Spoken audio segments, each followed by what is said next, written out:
మీ ఎలాంటి వ్యాపార ప్రకటనలకైనా వెంటనే మా ఛానల్ సంప్రదించండి. వాగర్థావివ సంపృక్తు వాగర్థ ప్రతిపత్తయే జగత పితరౌ వందే పార్వతీ పరమేశ్వర. జ్యోతిషాభిమానులకందరికీ నమస్కారం. 2026 మే నెలలో సింహరాశి వారి యొక్క మాస ఫలితాలు. ఈ సింహరాశి వారికి 50% శుభఫలితాలు, 50% ప్రతికూల ఫలితాలు రావడానికి అవకాశం ఉంది. అనగా 2026 మే మాసం వీరికి మిశ్రమ ఫలితాలను ఇచ్చేటువంటి పరిస్థితి కనిపిస్తుంది. రాబోయేటువంటి జూన్ మాసంలో, అనగా జూన్ మాసం ప్రారంభం నుంచి కూడా వీరు గురుబలాన్ని కోల్పోతారు. గురువు 12వ భావంలోకి రావడం వల్ల కొన్ని ఖర్చులు, విపరీతమైనటువంటి ఇబ్బందులు రావడానికి కూడా అవకాశం ఉంది. మరి 2026 మే నెలలో సింహరాశి వారికి జన్మరాశ్యాధిపతి అయినటువంటి సూర్య భగవానుడు ఈ మే నెల 15 తర్వాత దశమ భావంలోనికి, వృషభ రాశిలోనికి రావడం వల్ల వారికి మంచి ఫలితాలు వచ్చేటువంటి వాతావరణం కనిపిస్తుంది. సూర్య భగవానుడు దశమ భావంలోనికి రావడం వల్ల రాజకీయ నాయకులకు నూతన అవకాశాలు వస్తాయి. నిరుద్యోగులకు ఉద్యోగాలు పొందగలుగుతారు. ఉద్యోగంలో ఉన్నవారు పదోన్నతులు అందుకుంటారు. తండ్రి నుంచి కానీ, ప్రభుత్వం నుంచి కానీ సహాయం అందుకుంటారు. పూర్తిగా అధికారుల యొక్క అండదండలతో నూతన ఉద్యోగ ప్రయత్నాలు పొందడానికి ఎంతగానో సానుకూల వాతావరణం ఉంటుంది.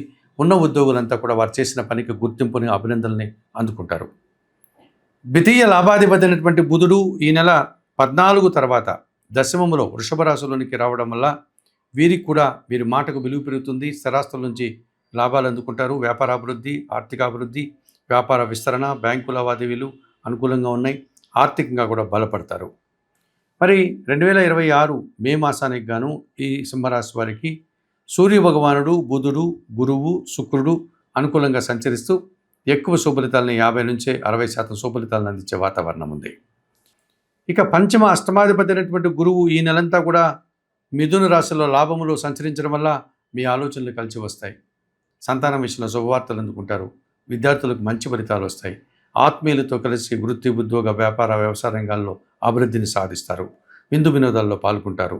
సమాజంలో నూతన గౌరవాన్ని, సమాజంలో పేరు ప్రఖ్యాతుల్ని తెచ్చుకుంటారు. కొన్ని సమావేశాల్లో పాల్గొని మీదైనటువంటి శైలిలో నూతన అవకాశాలు రావడానికి కూడా అనుకూలత కనిపిస్తుంది. అలాగే 2026 మే మాసంలో తప్పనిసరిగా ఈ సింహరాశి వారికి కూడా కొన్ని గ్రహాలు ప్రతికూలంగా సంచరిస్తున్నాయని అనుకున్నాం కనుక ఆ గ్రహాలు ఏవిని కనుక పరిశీలిస్తే చతుర్థ భాగ్యాధిపతి అయినటువంటి కుజుడు ఈ నెలంతా కూడా అష్టమములో మీనరాశిలోను, ఆ తర్వాత భాగ్యములో మేషరాశిలో సంచరించడం వల్ల కుటుంబంలో అశాంతికి అవకాశం ఉంది. కుటుంబంలో చిన్న చిన్న ఘర్షణ వాతావరణం కనిపిస్తుంది. అలాగే వాహన సమస్యలు, వాహన ప్రమాదాలకు అవకాశం కనిపిస్తుంది. భూ వివాదాలు అధికమవుతాయి. వీటి వల్ల కొన్ని కోర్టు కేసులు లాంటివి కూడా రావడానికి అవకాశం కనిపిస్తుంది. అనారోగ్య సమస్యలు కానీ, లేకపోతే ఏవైనా చిన్న చిన్న దెబ్బలు తాకడం కానీ, లేకపోతే ఆపరేషన్ లాంటివి చేసుకునేటువంటి వాతావరణం కూడా కనిపిస్తుంది. తృతీయ దశమాధిపతి అయినటువంటి శుక్రుడు ఈ నెల 14 తర్వాత లాభములోనికి, మిథున రాశిలోనికి రావడం వల్ల సృజన సహకారం పుష్కలంగా లభిస్తుంది. అలాగే ఆత్మీయులతో కలిసి కొన్ని కార్యక్రమాలు ప్రారంభిస్తారు. విందు వినోదాల్లో పాల్గొంటారు. సమాజంలో గౌరవ మర్యాదలు అందుకుంటారు. కుటుంబ సౌఖ్యాన్ని కూడా మీరు పొందేటువంటి వాతావరణం కనిపిస్తుంది. వివాహాది శుభ కార్యక్రమాల్లో కీలకమైన వ్యక్తిగా పాల్గొంటారు. మరి 2026 ఈ మే మాసంలో కుజుడు మీకు అష్టమములోను, భాగ్యములోను పూర్తిగా వ్యతిరేక ఫలితాలను అందిస్తున్నాడు.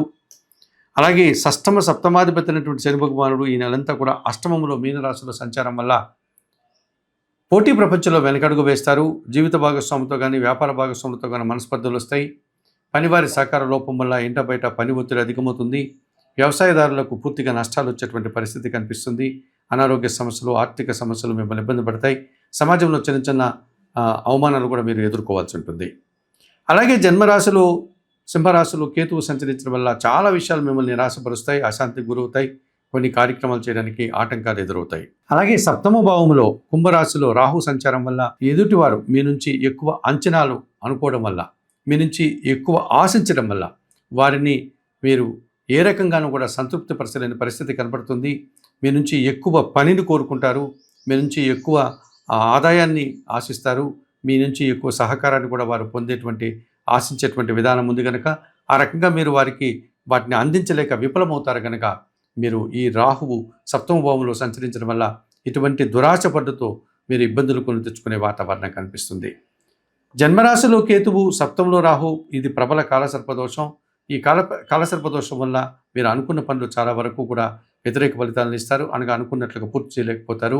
ఆశించిన పనులు నిరాశను కలిగిస్తాయి. ఎదుటివారి అంచనాలను మీరు అందుకోలేకపోతారు. మరి 2026 మే మాసంలో ఈ సింహరాశి వారికి కుజుడు అష్టమ భాగ్యభావాల్లో సంచరిస్తూ వ్యతిరేక ఫలితాలను అందిస్తున్నాడు. భూవాహన సమస్యల్ని అందిస్తున్నాడు. శని భగవానుడు అష్టమ భావంలో మీనరాశుల సంచారం వల్ల పోటీ ప్రపంచంలో వెనుకడుగు వేస్తారు. జీవిత వాస్తవంతో మనస్పర్ధలు, అలాగే పనివారి శాఖల లోపంలో ఇంట బయట పని ఒత్తిడి అధికమవుతుంది. జన్మరాశుల్లో కేతువు, సప్తమంలో రాహువు మిమ్మల్ని కాలసర్పదోషానికి గురి చేస్తున్నారు. పూర్తిగా నిరాశ, అశాంతి మిమ్మల్ని ఇబ్బంది పెట్టే పరిస్థితులు ఉన్నాయి. ఇటువంటి పరిస్థితుల్లో సింహరాశి వారు తప్పనిసరిగా 2026 మే మాసంలో ఈ కుజుడికి, శనికి, రాహుకేతువులకు పరిహారాలు నిర్వర్తించుకోవాల్సినటువంటి అవసరం ఎంతైనా కనిపిస్తుంది.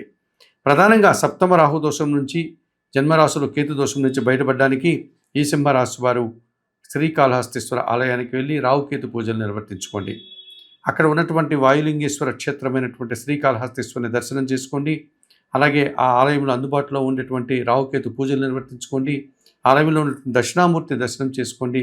ఆ ఆలయంలో ఉన్నటువంటి శ్రీకాళహస్తీశ్వర స్వామిని, జ్ఞానప్రసన్న అమ్మవారిని దర్శించుకొని రావడం వల్ల ఈ సప్తమ రాహువు జన్మరాశిలో కేతు దోషం నుంచి మీరు బయటపడడానికి అవకాశం కనిపిస్తుంది. అలాగే మీకు అష్టమ భావంలో శని సంచారం ఉంది కనుక తప్పనిసరిగా శనీశ్వర దర్శనం చేసుకోండి. శనీశ్వర దర్శనం చేసుకోలేని వారు శనివారం రోజు పరమశివుడికి, శివలింగానికి పాలాభిషేకం నిర్వర్తించండి. బిల్వాష్టకం చదువుకోండి. శివపార్వతులను దర్శించండి. గోవులకు కానీ, వయోవృద్ధులకు కానీ ఆహార పానీయాలు అందించండి. నిరంతరం మీరు ఇటువంటి దాన ధర్మాలు చేయడం వల్ల శనివారం రోజు తప్పనిసరిగా మరింతగా మంచి ఫలితాలు పొంది అష్టమ శని దోషం నుంచి బయటపడడానికి అవకాశం ఉంటుంది. అలాగే చతుర్థ భాగ్యాధిపతి అయినటువంటి ఈ కుజుడు ఈ నెలంతా కూడా అష్టమ మీనరాశిలో సంచారం కొనసాగిస్తున్నాడు కనుక సుబ్రహ్మణ్య స్వామిని మంగళవారం రోజు దర్శించండి. సుబ్రహ్మణ్య స్వామికి పాలాభిషేకం నిర్వర్తించండి. సుబ్రహ్మణ్య భుజంగ స్తోత్రం చదువుకోండి. సుబ్రహ్మణ్య స్వామికి ఎర్రటి పూలమాలను సమర్పించండి. అనగా ఎర్రటి పండ్లను, దానిమ్మ లేకపోతే ఆపిల్ లాంటి పండ్లను నైవేద్య సమర్పణ చేయండి. ఈ రకంగా చేస్తూ మంగళవారం రోజు మీ కుటుంబంలో పనిచేసే పనివారికి ఎర్ర కందిపప్పు మీరు 3 మంగళవారాలు దానం చేయడం వల్ల ఈ 2026 మే మాసంలో తప్పనిసరిగా సింహరాశి వారు మరింతగా మంచి ఫలితాలను పొంది ప్రతికూల గ్రహాల యొక్క అనుకూలతను కూడా పొందడానికి అవకాశం కనిపిస్తుంది.